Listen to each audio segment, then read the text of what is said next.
سلام دوستان، چطوری؟ شغل پزشکی از نظر خیلیا شغل پزشکی یه شغل خیلی کم خطریه، ولی فکر کنین روز اول کاریتون به بیمارستان با چنین اتفاقی روبرو بشین.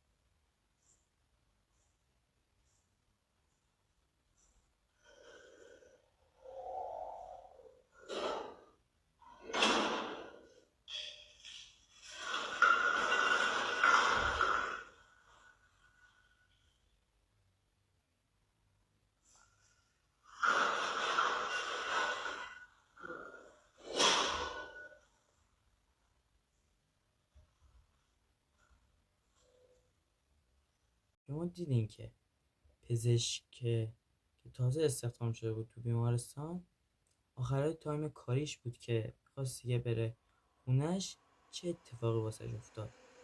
جابجا شدن اون دستگاه و اتفاقاتی که اونو به ترس انداخت، مجبور شد این فیلم رو ضبط کنه. و اما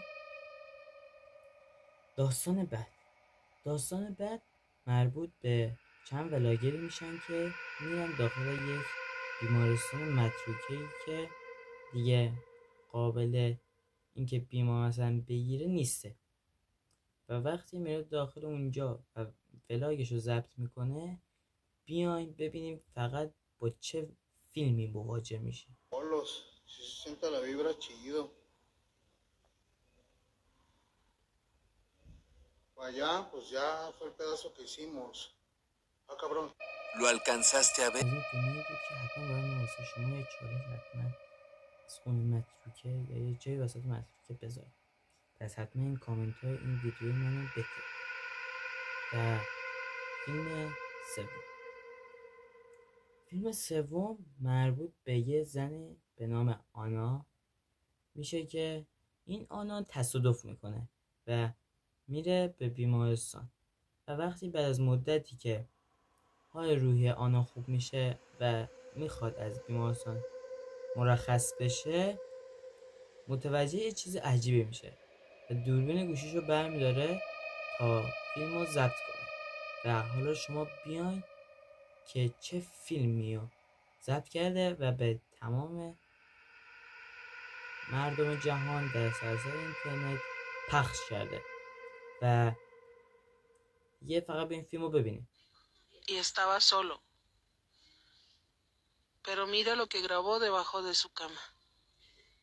Qué miedo. No estaba tan solo.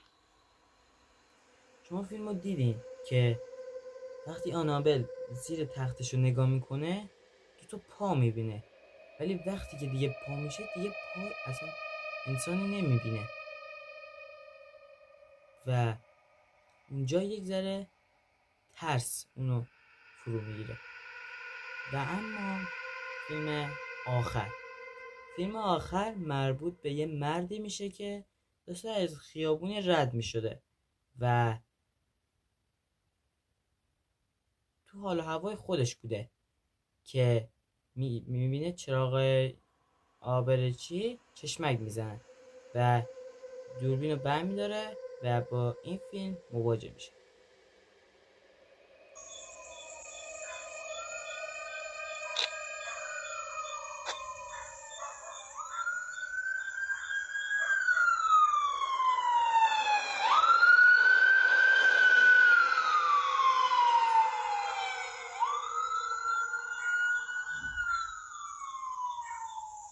شما این فیلم هم دیدین که اون سایه قرمز به نظر شما چی بوده؟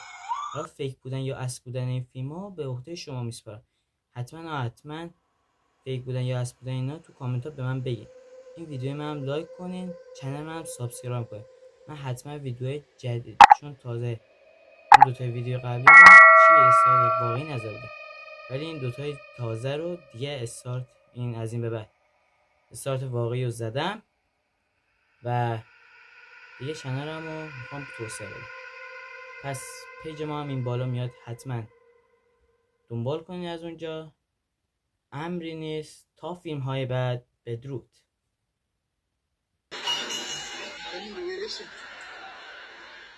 Se te viene a caer un... No, se está muriendo este.